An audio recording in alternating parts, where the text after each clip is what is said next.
So now it's Giancana, Roselli, and Trafficante. And those are the three guys that are meeting with the CIA, and they're trying to figure out how to clip Castro. They met him at like the Fontainebleau Hotel. There was a famous meeting there, I believe. That's right. Yeah, that's right. And now at that hotel meeting, so now at some point, the CIA decides, look, we want to get rid of Castro. We want to murder him. The CIA is, during the Eisenhower administration, before Kennedy, the CIA has decided that it's okay to murder international leaders that we don't like. Allen Dulles, yeah. Allen Dulles. Changed the whole narrative. Right. Whose brother was John Foster Dulles. Yeah, also not a great guy. Yeah. So, you have the state... Fucking guy got an airport, though. How about that? Oh, the worse you are, the faster you get something. Yeah, it's crazy. Yeah. The worst people, just go around the country and look for who gets all the names. And, a lot of times we should name it Lucky Luciano International. Is that what you're saying? I think that's the airport in Naples.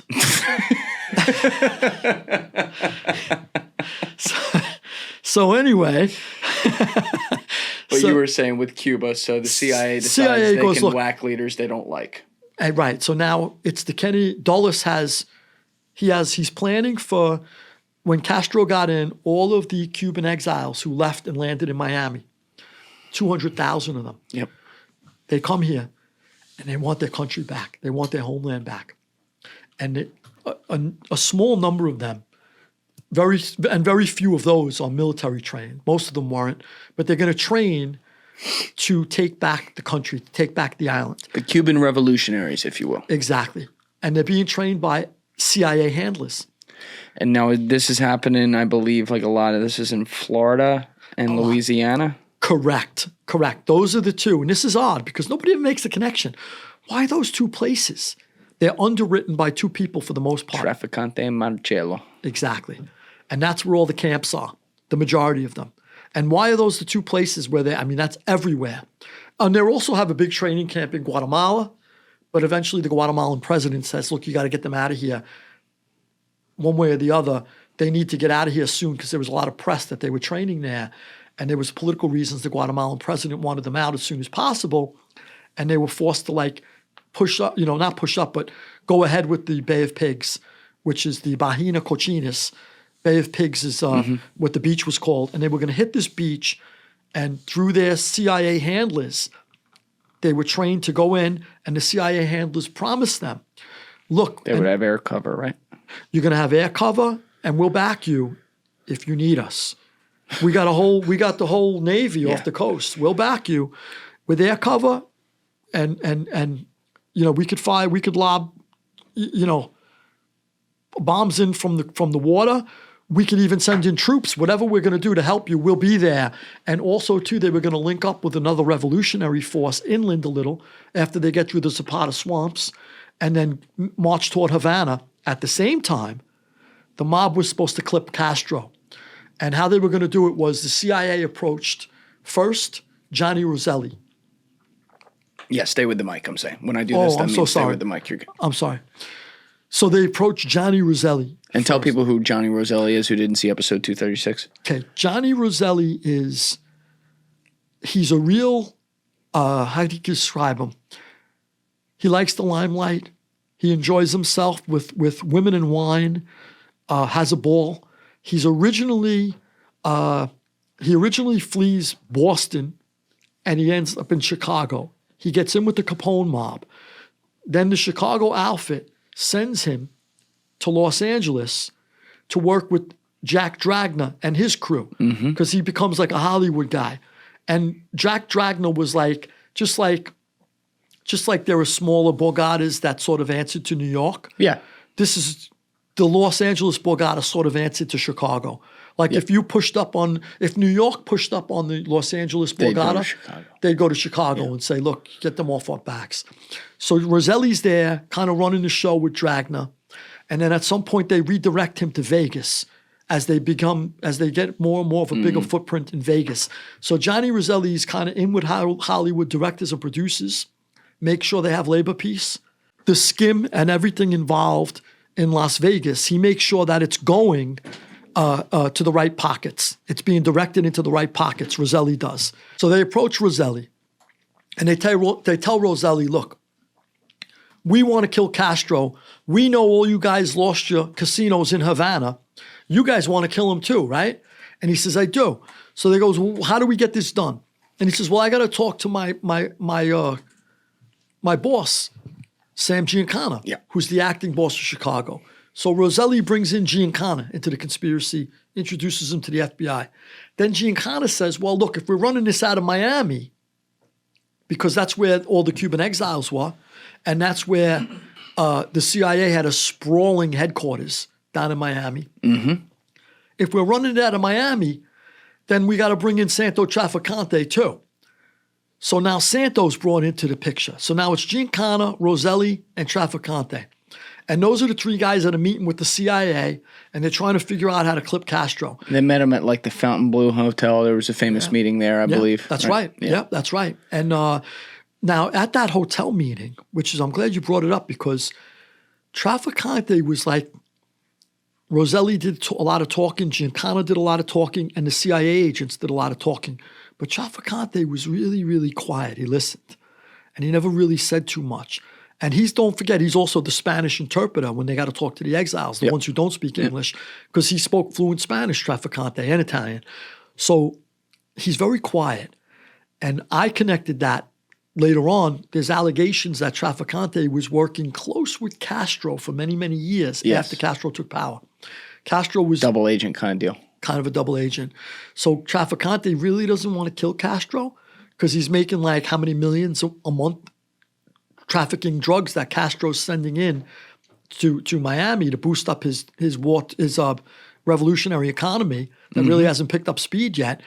And Trafficante's now, he's making a ton of money, and he's embedded in the exile communities. He's working with all these Cubans. And he realizes that I speak fluent Spanish. The Cubans are great to work with.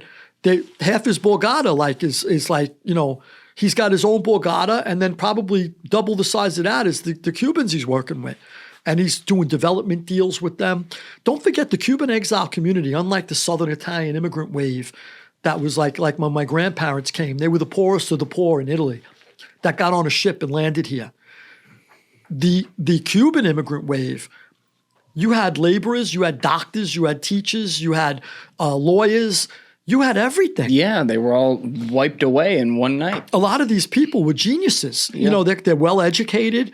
The Cuban immigrant wave was probably one of the best waves in terms of a wide variety of people, including intellectuals, that the United States ever got. All right, don't get Alessi's ego going too much over here. Well, yeah, it's true. Yeah, I think he came on it, right? His grandparents or something. Yeah. Yeah. So, yeah, it's true. So, you know, hats off to them. And they picked up speed right away. I mean, look at how far the Cuban community has gone. It is actually pretty amazing. Yeah. Yeah. Yeah, it's incredible. With rocket speed, they picked up right here. But having said that, they always wanted their country back. And they were willing to fight for it. And they felt like they're going to be sent in. All we're asking for is you back us up like you told us. Kennedy pledges on the eve of the invasion.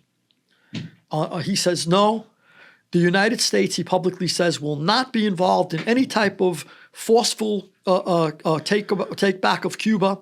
We're not going to do it. Because he viewed it as an encroachment on the Soviet Union, right?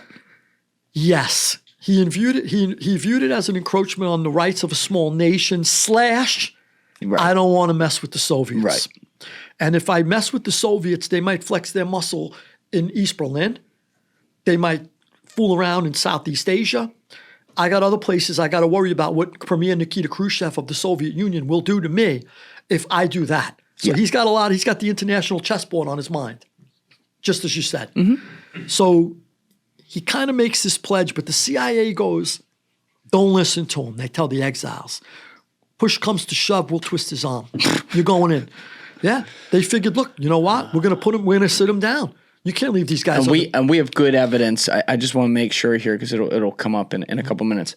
We have good evidence of this pregame that occurred where of course Kennedy said that, but also that the CIA said, no, don't fuck what he says. Don't worry about it. We'll make sure he sends backup. Not only is it all sourced in my books, but there is such an abundance of sources I had to choose from that I might choose 2 or 3 where I could have probably had 20 or 30 if I wanted to just keep going. So, now and then I made my point, it's there, and I move on. But there's such an abundance of sources from the CIA community, the intelligence community, and from Kennedy's cabinet. So basically, that's why Dulles gets sacked afterwards. Yeah. So they go in, they hit the beaches, and very heroically. And there's no backup, though. No backup. So they're on the beaches, they're trying to move inland, and there's a ham radio operator in New Jersey. In Jersey? In Jersey. Why Jersey? You think about it, from Cuba, it's amazing, right? So it's a long way. Got good equipment in his garage. You sure it wasn't one of your relatives? Hey, listen. Yeah. So I'm not saying nothing. This ham radio operator is in like his garage, and he picks up Pepe San Roman, one of the leaders of the Cuban exile brigade, and he says, calling the free world, we are bogged down on the beach. Help us. Do not quit on us. We are fighting. Help us. Nobody's coming. So now people in the Kennedy administration and the CIA are racing around trying to twist Kennedy's arm. They're going, look, we promised them air cover. We promised them help. They're stranded on the beaches. We can't leave them there. We trained them for how many months? You can't just say to hell with them. And Kennedy goes, no, I won't do it. But if he this is the ultimate quandary, because it already looks bad when you have CIA-backed revolutionaries. It's very clear that that's what it is in the Bay. But you can at least have deniability with that. If you bring in fucking air cover or shit like that, it is now a full-blown, unquestioned, internationally recognized act of war.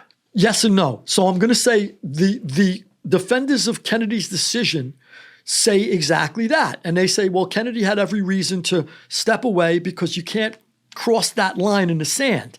And there is some truth to that. It makes sense. However, this is the flip side of it. So the first mission that kicks off the Bay of Pigs invasion is they had like these 8 leftover bombers from World War II, American bombers, that they repainted with some Cuban Air Force markings. And they were like anybody like it. And they on the way, okay, 7 of them bomb a few planes on the ground, while the 8th flies to Miami, and the guy gets out and says, there were 8 of us that defected from Cuba, and I'm here, and I'm so happy to be an American, and meanwhile, though, on the way out, 7 of my brothers knocked out a little of the Air Force on our way out. So everybody's like, nah, this don't make sense. That's an American plane with some paint on it. Yeah. This is America's hand is behind this. That's when Kennedy says the second airstrike, which was supposed to take out the Soviet MiGs, he goes, no, we can't do it now. Now we look like idiots. But the other guys are going, they know it's us already, Jack. Yeah. It's American planes. It's out. We can't look like fools any more than we do. So they're kind of twisting his arm. Then the other things they're saying is, if Castro's got Soviet MiGs, why do we care if we're using our planes to help the exiles? Why could the Soviets help him, but we can't help them? So this is the counter argument that the defenders of Kennedy never bring up. But also Kennedy, this is one of those situations, it kind of reminds me of Obama's comments in 2013 about Syria, the red line, where he said, or in 2012, whenever he actually said it, before the chemical weapons went off with Assad, he said that would be, if Assad and his regime chose to use chemical weapons in any fashion, that would be a red line, meaning like we'd have to come in. And then he felt like a bitch afterwards because he's like, fuck, now I want to go in there because Assad did that. And then they didn't end up going in. So Kennedy's like, well, if I say I'm not going to do this and then I do it, am I? This is the Jordan Belfort story. If you're going to stick a gun in his mouth and tell him you got to come up with the money or I'm going to kill you, you got to be willing to kill him then. Right? Or don't do it. So it's the same thing on a very small level. That's a big level, and you just nailed it. It's a perfect geopolitical example of later on. So, so Kennedy's totally blowing it now in the eyes of the Joint Chiefs of Staff, in the eyes of the CIA, And they're starting to despise him now. Yeah, when you talk to guys who are still around from that era, or the guys who came up underneath them, especially the ones who are of Cuban heritage, the way they talk about John Kennedy is, especially when you consider the CIA's floated as being behind his murder. These are not ways that I would ever talk about him, but they disparage him like crazy. They call him a traitor. Thank you guys for checking out this clip. If you haven't already subscribed, please subscribe and hit the like button on this video. It is a huge, huge help. And if you'd like to check out this clip's full podcast episode, that link is in the description below or right here. And finally, you can follow me on Instagram and X by using the links in my description below.